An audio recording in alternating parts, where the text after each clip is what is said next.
Gaël? Alors, moi, je voudrais dire que j'ai l'impression qu'on est en train de jouer avec un phénomène qui risque vraiment de... En train de jouer avec le feu. Avec le feu. Parce que c'est pas d'aujourd'hui. Et moi, je me souviens, j'ai déjà parlé de ce problème-là, même il y a 2-3 ans en arrière.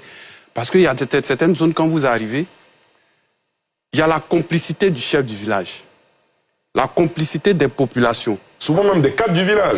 Oui, la complicité même des forces de l'ordre. Parce que ceux qui sont allés là-bas aujourd'hui en intervention, ils ne sont pas sur le terrain. Certainement, ils sont venus d'ailleurs. Mais ceux même qui sont, les forces de l'ordre qui sont là, déjà, la plupart du temps, ils sont déjà touchés par l'argent. Les populations sont touchées par l'argent. Les chefs de village sont touchés par l'argent. On va parler au conditionnel quand même. Bon, d'accord, jamais. Ils seraient touchés. Par qui? Par des réseaux mafieux.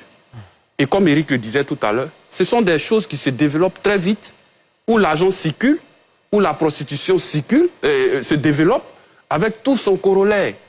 Et vous savez qu'à un certain niveau, si on ne fait rien, ces réseaux mafieux-là peuvent devenir comme ceux qui ont toujours évolué dans la drogue en Colombie et autres, parce qu'il y a de l'argent. À un moment, ils vont commencer à s'armer et puis pouvoir... Ça peut susciter la naissance de cartels. Faire la résistance face aux forces de l'ordre qui viendront les déloger. Alors, la solution se trouve où? Il faut vraiment sensibiliser les populations sur les méfaits de cette pratique-là. C'est vrai que tout de suite, ils gagnent de l'argent, mais ils détruisent la terre, ils détruisent leur avenir. Aujourd'hui, on ne peut plus faire des plantations, on ne peut plus pêcher.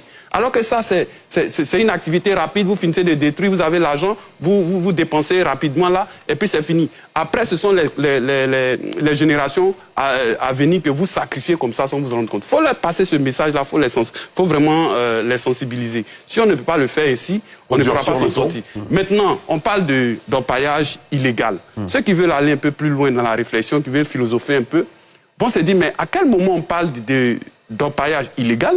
À quel moment on parle d'orpaillage légal? Alors, l'orpaillage légal, c'est ce qui est fait de façon moderne. On réussit à avoir un agrément de la part de l'État, après des études et tout, et puis on vous donne l'agrément, et ça sont les sociétés qui le font.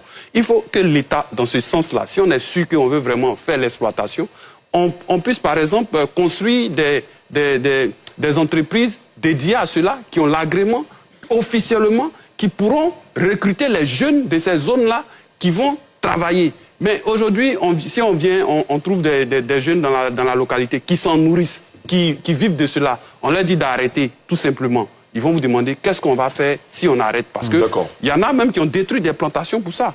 On vient, on vous fait une proposition. Sur vos hectares, on a détecté de l'or. Vous détruisez votre champ de cacao, on doit exploiter. Donc, il faut que l'État regarde bien vraiment tout ça. Merci pour cette ouverture, Aouman Gaël Lakpa. On termine avec vous.